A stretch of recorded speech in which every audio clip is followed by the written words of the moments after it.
Here Ranja, Layla Majnun, Romeo Juliet, names etched in history, who loved immensely, but their love stories remained incomplete.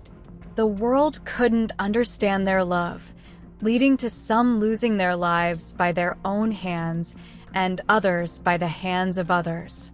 Today, the story I bring to you also involves a couple, two people in love, two individuals who, instead of harming themselves, took the lives of 7 people from the same family to fulfill their love. If you are already shocked by this brief, hold on, because there is a bigger twist. The 7 people they killed were the girl's own family members. There is one final twist in this story that made history and etched this girl's name in it. To know what that twist is, listen to the full story. Amroha in India's Uttar Pradesh, there is a village called Bhawankadi. On April 14, 2008, the police received a call reporting something wrong inside a house. Inside the house were 7 dead bodies, and nothing made sense. When the police arrived at the scene, they found several bodies lying in different rooms of the house. In the house of 55-year-old Kakut Ali, his daughter Shabnam was the only one left alive. The police saw that Shabnam's parents, 2 brothers, sister-in-law, aunt, and a nephew were all dead. Shockingly, the child was just 7 months old, and even he was not spared by the killers. All the bodies had injuries that initially appeared to be caused by an axe. Shabnam was crying uncontrollably. The incident had caused a stir in the area because this family was a well-educated and affluent family in the community. Kakut Ali and Shabnam themselves were teachers at a school. This kind of incident with a respected family created fear among people and immense anger against the law. The police were under a lot of pressure. The police investigation began. They questioned the sole survivor of the family, Shabnam, but they knew her mental state was not such that she could provide a detailed account of that night. So, while the police waited for Shabnam to stabilize, they sent the bodies for post-mortem. The police also started questioning around the area to see if the family had any enemies. Initially, Shabnam suggested that it might be a case of robbery, leading to the murder of her entire family. She claimed that whoever did this entered through the roof and killed everyone one by one downstairs. But Shabnam's house was 2 stories high, and there were no signs of a ladder or anything of that sort.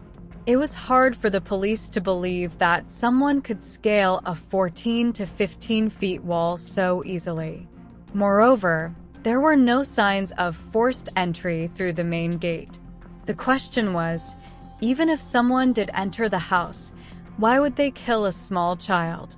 The police couldn't understand why the intruder would target a baby. Strangely, there were no signs of struggle on anyone's body, indicating that no one tried to fight off the killer before dying. How could this be possible? 6 people, apart from the baby, were killed, and not one of them tried to defend themselves or put up a fight. Initially, suspicion also fell on a relative of Kakut Ali. The police interrogated him strictly, but he had no involvement in the case. Meanwhile, the post-mortem report arrived, bringing a significant twist to the story.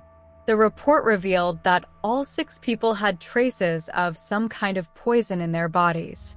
The plot was becoming more complex.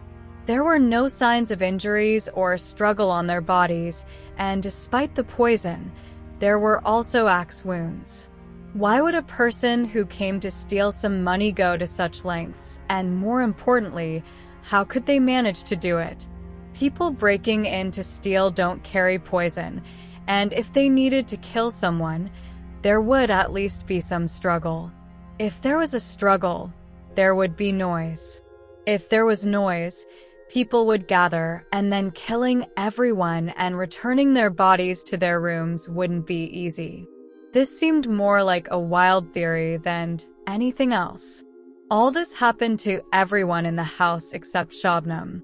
Not only was she unharmed by the axe, but there was no poison in her body either. She was completely fine. So now, suspicion fell directly on Shabnam.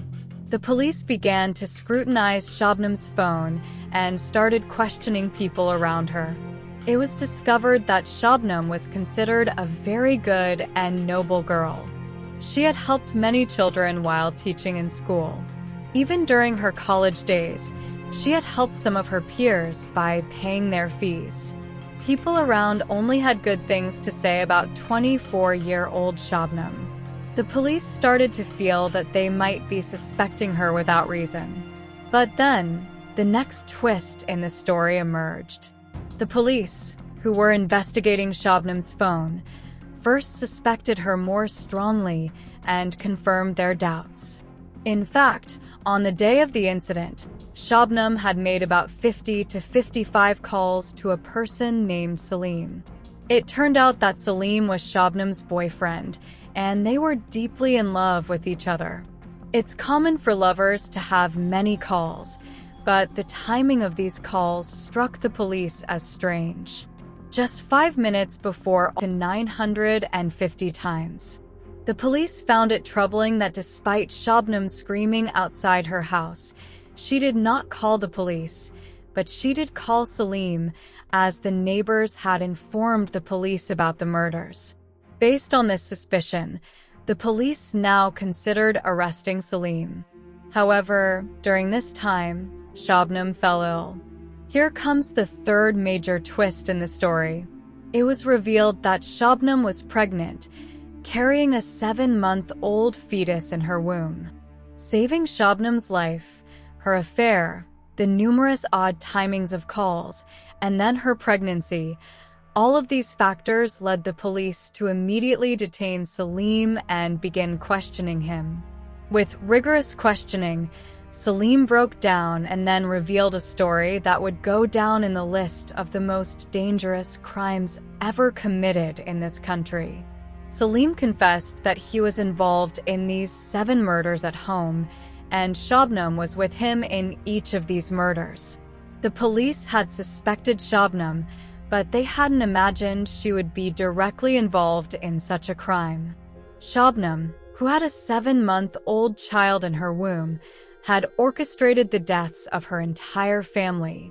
Saleem laid out the entire story before the police and began explaining each detail.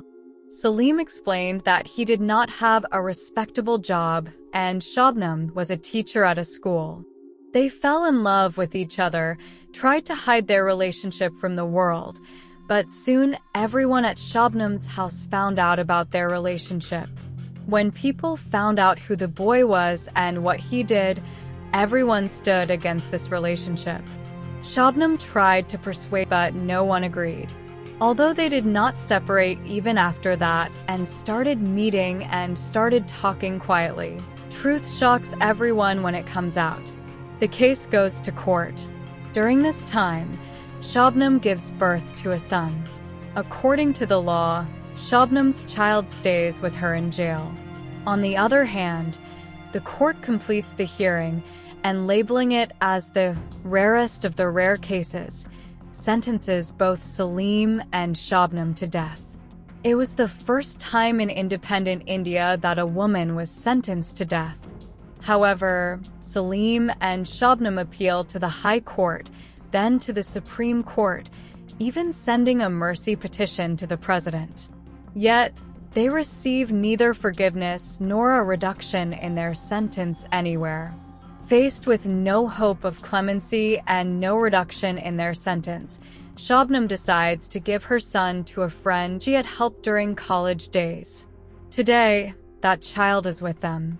It should be noted that both Shabnam and Saleem are now on death row, and if they do not receive forgiveness and are hanged, Shabnam will be the first woman in independent India to receive the death penalty. So, this was the story of Shabnam, a double MA, an English teacher, and a girl from a well-educated, wealthy family who chose a path to find her love, turning her love story into a horror story.